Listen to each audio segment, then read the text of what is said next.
Assalamualaikum warahmatullahi wabarakatuh. Kenalkan nama saya Yogi Nurwanto dengan NIK 19881013201903 dengan NIDN 0013108803. Merupakan salah satu dosen dari program studi agroteknologi Fakultas Pertanian Universitas Siliwangi, dan mata kuliah yang salah satunya adalah teknologi produksi tanaman sistem ganda. Video ini dibuat sebagai pernyataan diri dosen dalam unjuk kerja tridharma perguruan tinggi atau PDD UKT-PP ya bidang pengajaran.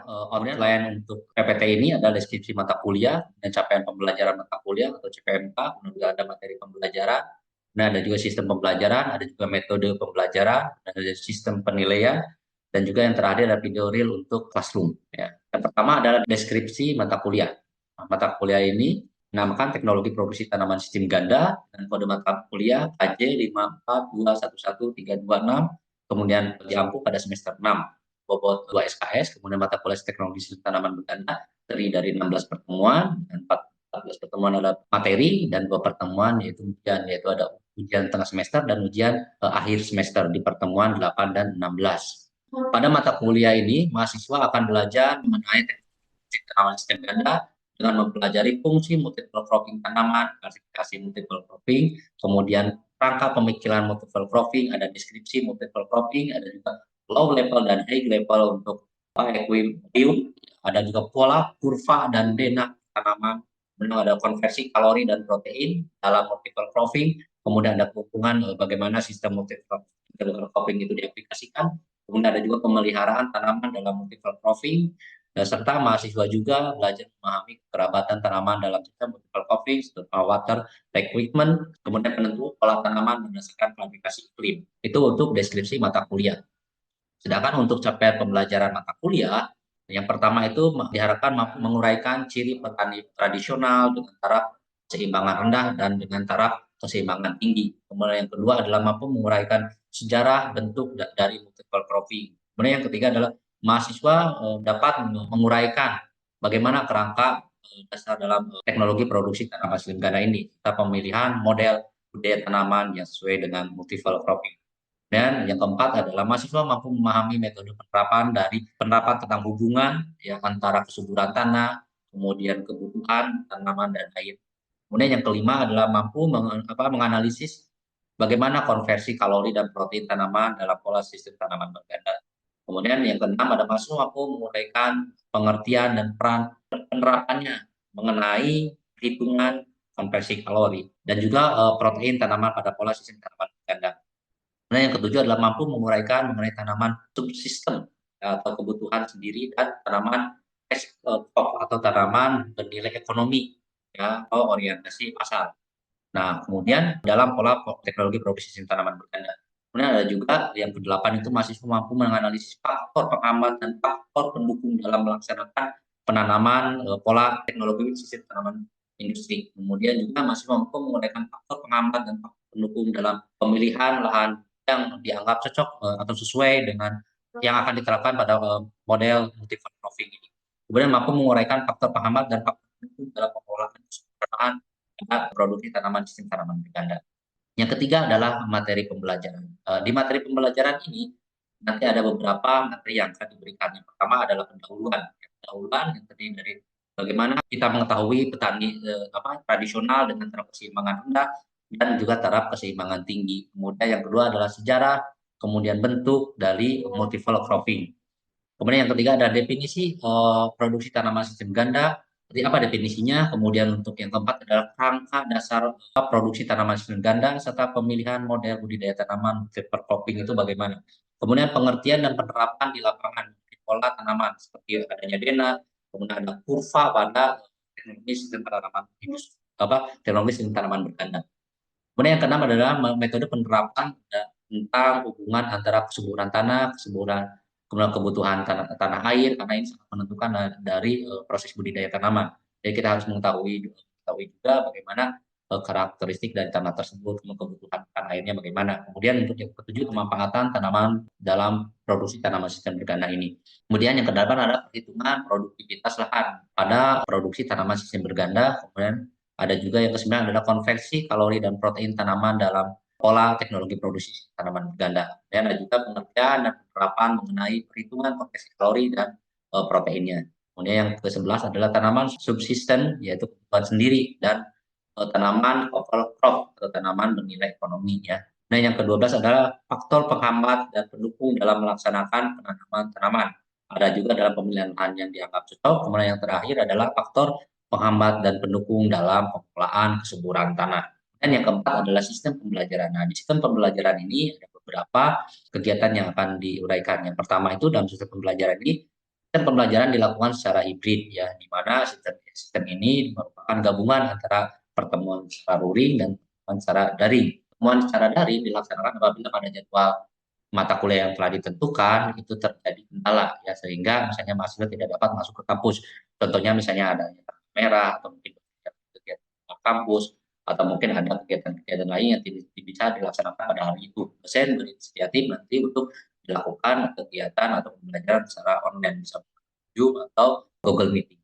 Nah, ya, ada juga secara langsung ya, tempat diskusi yang biasa dilakukan yaitu melalui grup VA ya, dengan dosen membuatkan grup dan membuatkan juga link Google Form ya, dibuat untuk melakukan diskusi mengenai proses pembelajaran, kemudian masih terkait pelajaran atau mungkin terkait tugas atau pembagian kelompok dan lainnya. Dan Google Form itu bisa dilakukan untuk pemberian link misalnya absensi atau link tugas, link pengumpulan materi dan lainnya.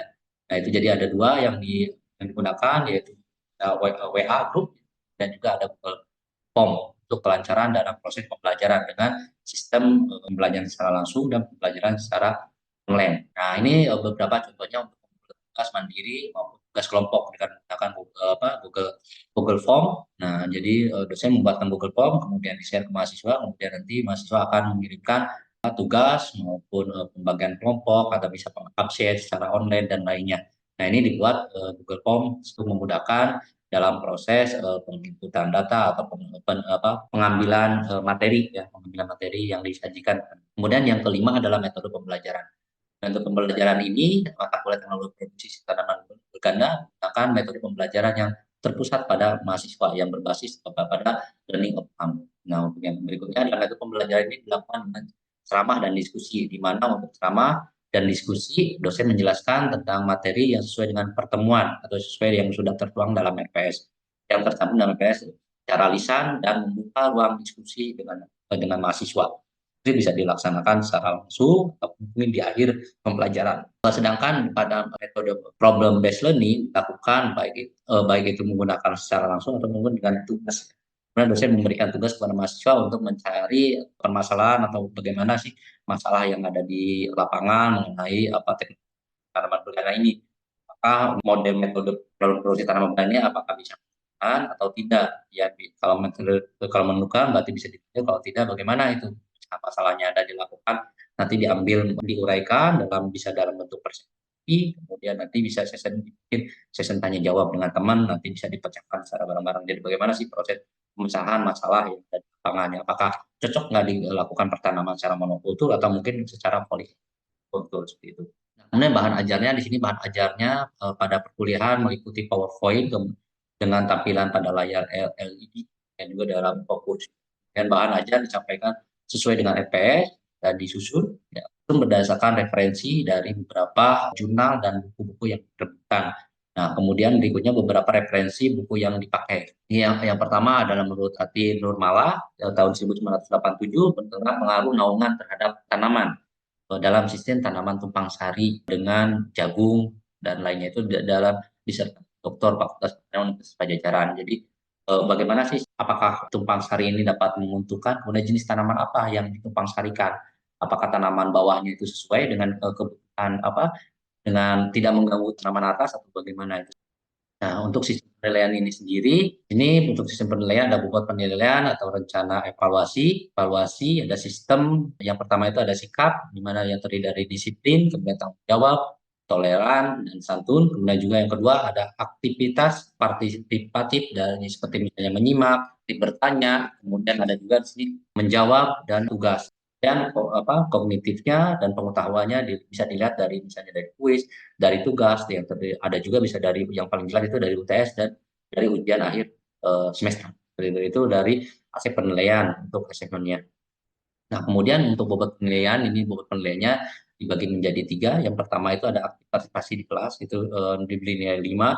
Kemudian hasil proyek atau misalnya pemecahan masalah atau pencarian masalah, bagaimana cara memecahkannya, diberi nilai 5%. Dan ada juga tugas, tugas baik itu tugas perorangan, tugas kelompok, dan ada kuis yang disajikan dalam sesi-sesi pertemuan perkuliahan, baik itu misalnya di pertemuan keempat, pertemuan ke-6, dan seterusnya. Juga ujian tengah semester itu akan disajikan di pertemuan ke-8, itu bobot 30, dan ujian akhir semester itu di pertemuan ke-16, itu bobotnya 30. Total menjadi 90, kemudian ditambah 10 menjadi 100. Itu untuk bobot penilaian. Nah, kemudian untuk kriteria bagaimana cara penilaian untuk hasil belajar mahasiswa. Akan PAP yang dinyatakan dengan grup. Jadi, kalau misalnya nilainya antara 85 sampai dengan 100 itu diberikan nilai A, sedangkan kalau misalnya untuk Amin itu dari mulai 77 sampai dengan 84,99. Sedangkan untuk B+ itu apabila skor rata-rata mahasiswa mencapai 60 sampai dengan 76,99.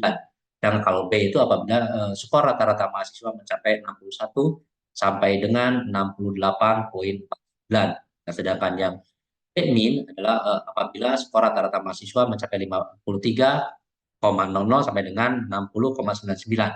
Untuk C plus apabila skor rata-rata mahasiswa mencapai 4,500 sampai dengan 52,99. Nah, untuk berikutnya itu nilainya di bawah 50, itu seperti contohnya nilai C apabila skor rata-rata mahasiswa mencapai 37 sampai dengan 44,49. Dan juga C- itu apabila skor rata-rata mahasiswa mencapai 29,00 sampai dengan 36,99. Kemudian untuk D apabila skor rata-rata mahasiswa mencapai 21,00 sampai dengan 28,99. Dan adapun dengan nilai yang paling rendah atau nilai E itu ada apabila skor rata-rata mahasiswa di bawah dari 10,00. Nah, itu untuk kriteria penilaian. Untuk video real pembelajaran saya sajikan pada sheet berikutnya. Untuk berikutnya adalah video rekaman pembelajaran pada mata kuliah teknologi produksi tanaman sistem ganda. Oke, assalamualaikum warahmatullahi wabarakatuh. Waalaikumsalam warahmatullahi wabarakatuh. Gimana kalian keadaannya sehat? Alhamdulillah. Ya, oke. Jadi untuk pertemuan kali ini kita ada di pertemuan kedua, ya, di pertemuan kedua mata kuliah teknologi produksi tanaman sistem ganda. Ya, sebelumnya kita telah membahas beberapa materi. Nah, untuk yang pertemuan sekarang kita akan membahas tentang sejarah, bentuk, dan multiple profiling, ya, seperti itu. Jadi di pertemuan ini nanti ada beberapa bahasan yang akan saya coba paparkan. Masih sama untuk mata kuliah ini yang oleh saya sendiri, Yoni Irwanto, ya, dengan NDN 0013108803. Ya. Saya dosen di program studi teknologi Fakultas Pertanian Universitas Siliwangi. Oke, untuk mempersingkat waktu, saya coba akan memaparkan bagaimana sih capaian di pertemuan kedua ini. Jadi untuk pertemuan kedua ini ada beberapa langkah pembelajaran. Yang pertama itu akan saya coba memberikan materi pokok untuk bahasan di pertemuan kedua ini. Yang kedua itu materi yang akan saya sajikan adalah sejarah dari multiple profiling, kemudian instrumental printing, interprofiling, dan lainnya. Ya, kemudian ini akan coba nanti didiskusikan pemaparannya, kita akan coba diskusi, ya, bagaimana kalian pemahamannya dari materi yang saya sajikan. Kemudian media pembelajarannya kita menggunakan laptop, kemudian ada Infocus dan lainnya, ya. Sumbernya ada beberapa sumber yang menjadi acuan untuk materi yang saya ambil ini, ya. Ada menurut Andre, kemudian ada juga menurut Tati Nurmala, ya, tahun 1987 dalam jurnal terhadap tanaman terigu, ya. Ada tanaman terigu dan sistem tumpang sari dengan jagung, ya.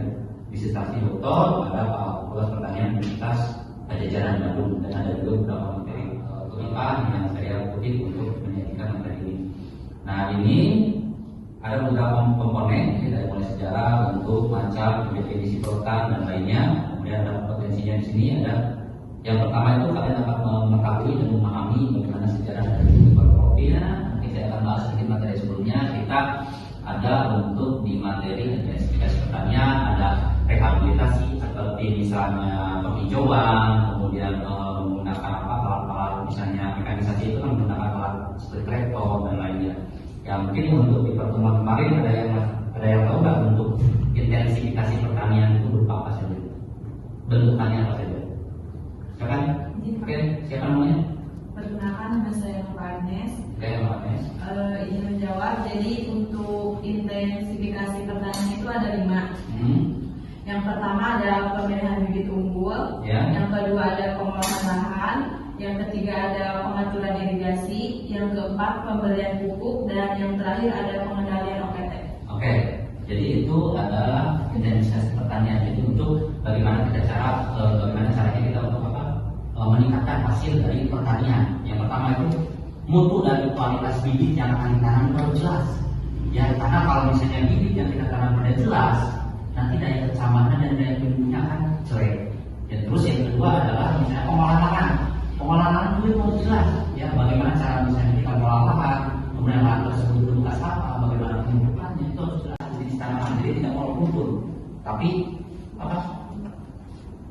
polikultur. Ya, kalau monokultur apa?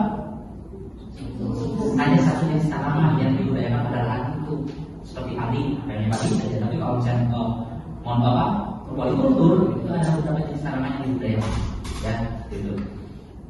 Oke, nah ini tadi udah ya menyinggung pertemuan yang sebelumnya di verifikasi yang merupakan usaha meningkatkan hasil pertanian dengan cara memperbanyak jenis tanaman pada lahan pertanian. Ya, kemudian dilakukan agar petani tidak hanya menghasilkan satu jenis tanaman. Seperti tadi ya ada yang menurut saya tadi Nova ya, ada di identifikasi pertanian. Jadi ada beberapa tanaman yang juga, tapi harus fokus. Kita harus tahu dulu kualitas dari bibit yang akan dibudidayakan. Kemudian ada juga ekstensifikasi pertanian, ya, ada mekanisasi pertanian, ada rehabilitasi dan lainnya. Nah itu sebagian contoh dari materi yang kemarin kita berikan. Yang ketiga adalah pengolahan air. Ya, karena setiap budidaya tanaman dia pasti membutuhkan air yang bagus. Bagaimana cara mengolah airnya, drainasinya bagaimana, irigasinya bagaimana. Kemudian yang keempat adalah di pemupukan. Nah itu seperti itu. Kemudian yang terakhir adalah apa? Pengendalian OPT, organisasi penggabung tanaman. Kenapa harus kita ketahui? Karena itu yang akan menyebabkan turunnya dari produksi tanaman. Tanaman sudah bagus, ternyata mesra aman, ya kan? Nah bagaimana cara pengendaliannya? Nah itu ada di pertanian, ya. Jadi alhamdulillah kalian sudah paham untuk identifikasi pertanian. Kita lalu lagi ke pertemuan kedua. Ya. Di pertemuan kedua ini kita coba untuk di sejarah dari tumpang gilir. Sejarah tumpang gilir atau multiple cropping di Indonesia. Ya, sistem penanaman ganda ini merupakan sistem bercocok tanam dengan menanam lebih dari satu jenis tanaman dalam bidang tanah bersama atau bergiliran. Nah, sistem ini dapat menunjang strategi pemerintah dalam rangka pelaksanaan program diversifikasi pertanian. Kemudian ini juga dapat mengoptimalkan pemanfaatan sumber daya dengan tetap memperhatikan kelestarian lingkungan. Nah untuk sejarah sendiri di tumpang gilir ini diperkenalkan di daerah, ada beberapa daerah, terutama di daerah Jawa Tengah itu pada tahun 1990-an, kemudian di tahun 1923 di daerah Jawa Timur dengan nama Tumpang Sari, bagian dari tumpang gilir. Kemudian di tahun 1928 di daerah Lamongan dikenal dengan nama Tumpang Sari. Kemudian di tahun 1936 di daerah Sukoharjo, Solo, Jawa Tengah dikenal dengan tanaman sispan. Apa itu tanaman sispan? Tanaman sispan adalah tanaman di antara barisan tanaman yang sudah ada atau disisipkan dari tanaman di antaranya atau disisipkan dari tanaman yang berjejer seperti itu, atau dikenal dengan nama jejer wayang seperti itu ya. Nah, sistem ini diusahakan paling intensif di Pulau Jawa, sedangkan petani di daerah lain seperti di Sumatera, Kalimantan, Sulawesi dan lainnya itu belum terlalu optimal. Nah, sistem panggil ini dijalankan terbatas kepada tanah yang subur, iklim pengairan yang baik dan dekat dengan pemasaran seperti itu ya. Seperti di daerah sistem ini mulai berkembang seperti di daerah Pulau Jawa, yaitu Madura, Bali, Lombok yang merupakan daerah penting, terutama daerah yang padat penduduknya seperti itu. Jadi untuk sistem pertanaman dari ini merupakan sistem bercocok tanam dengan menanam lebih dari satu jenis tanaman pada lahan yang sama. Ya, contoh misalnya pisang dengan jagung. Ya, bisa juga misalnya kelapa dengan jagung, atau mungkin bisa juga 3 tanaman.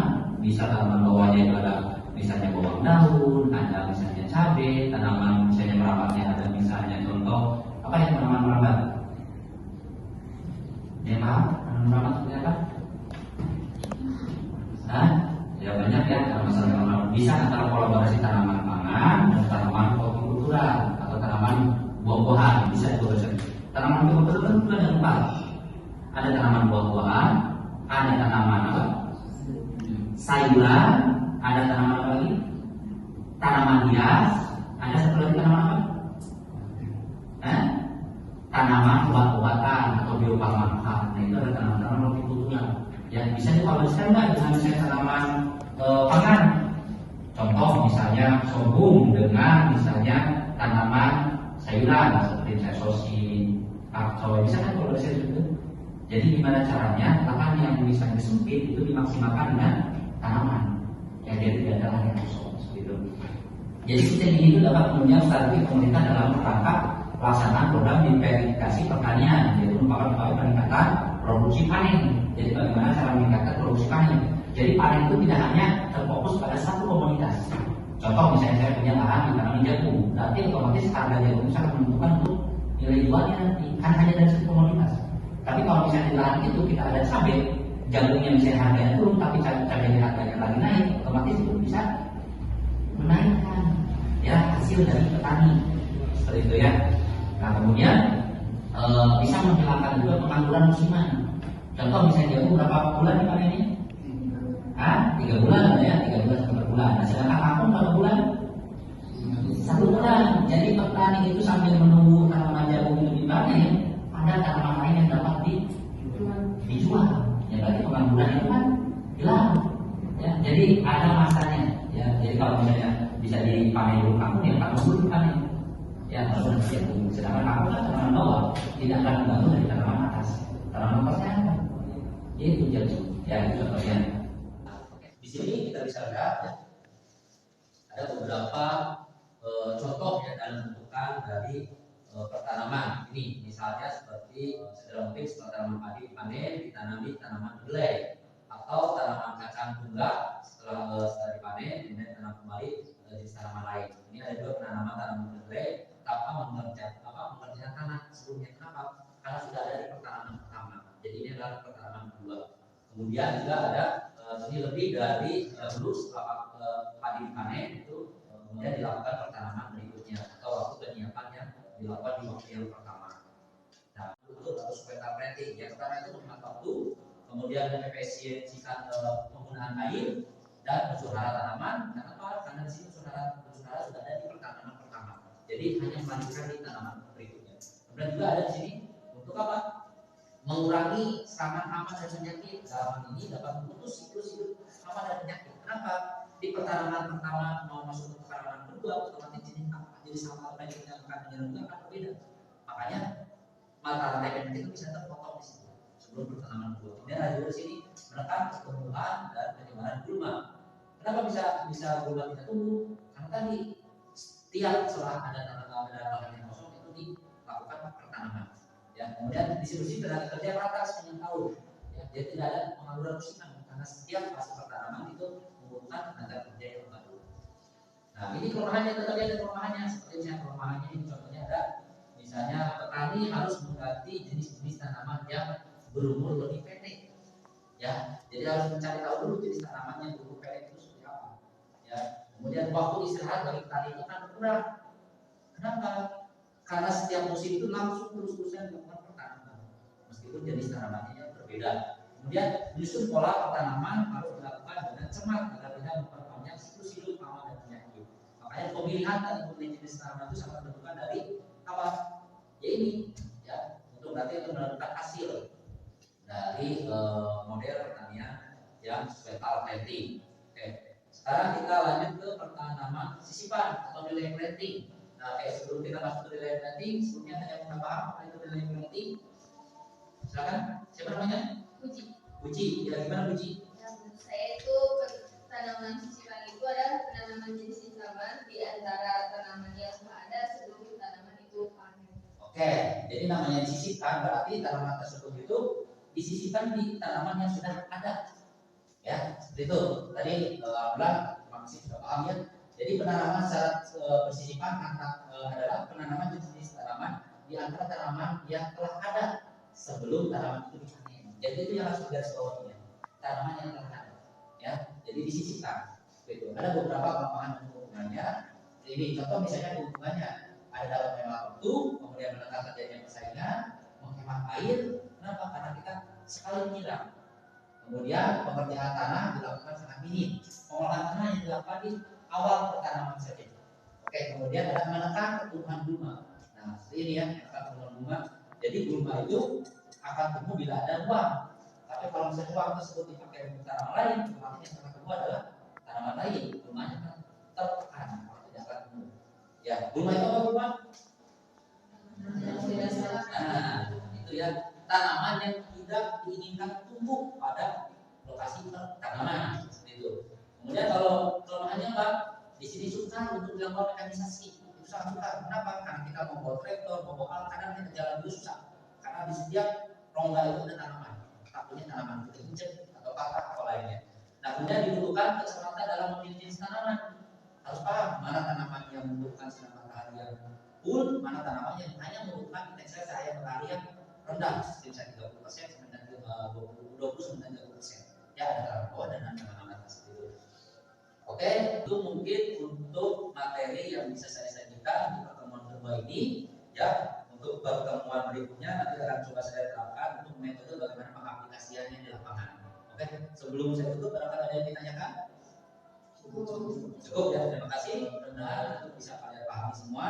Untuk catatannya silakan kalian nanti bikin rangkuman bagaimana caranya kalian bisa membedakan antara intervensi, struktural planting, relay planting. Jadi bagaimana yang kira-kiranya memungkinkan bisa meningkatkan produksi dari petani. Ya, dari beberapa metode itu mana kira-kira yang dapat meningkatkan produksi pertanian. Ya, untuk kesejahteraan petani. Oke, mungkin itu yang bisa saya sampaikan di pertemuan kedua ini. Kalau dirasa cukup, saya akhiri. Terima kasih untuk semuanya. Wabillahi taufiq wal hidayah. Assalamualaikum warahmatullahi wabarakatuh. Waalaikumsalam. Deskripsi untuk di YouTube, video ini dibuat dalam rangka pernyataan diri dosen dalam unjuk kerja Tridharma Perguruan Tinggi PDD UKT-PT bidang pengajaran pada sertifikasi dosen tahun 2024 gelombang pertama. Terima kasih.